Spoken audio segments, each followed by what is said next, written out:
Osgood-Schlatter syndrome is a condition that affects children from about 9 to 16 years of age, and it tends to occur just down below the kneecap.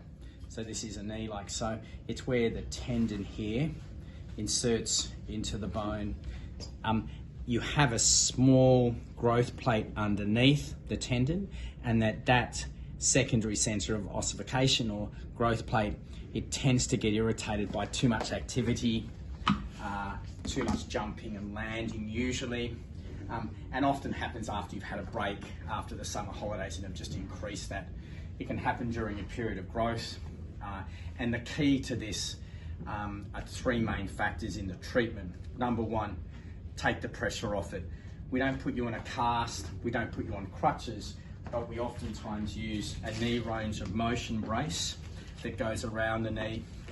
For a parent to try and slow a 9 or 10-year-old down, it's really tough. If we brace them with good range of motion, it actually will reduce the amount of activity they're doing, be it at school, in the playground, at lunchtime, be it on the weekends playing sport. So it just slows them, and we find that putting something like this on for a 2 or 3 week period, up to a 4 week period, reduces the inflammation in here, lets it settle down, and then we can start them on a strengthening program. Again, we review patients who have had failed physiotherapy programs with Osgood-Schlatters, and I'd have to say the most likely thing is that they see a physio or what have you who have just told them to ice it and stretch it. Rarely is it a tightness problem. What we need to do is rest it to start with, and we find bracing it's useful.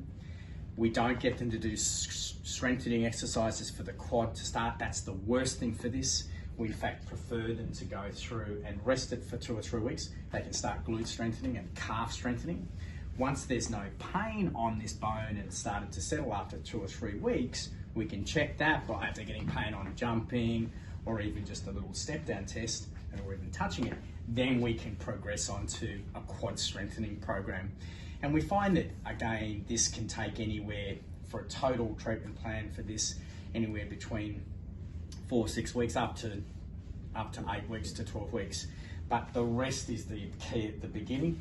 And that's not putting you in a cast, but it's putting you in a range of motion brace so you don't lose too much quad strength, but you slow the child down at lunchtime and in activities where you're not supervising them. Thanks.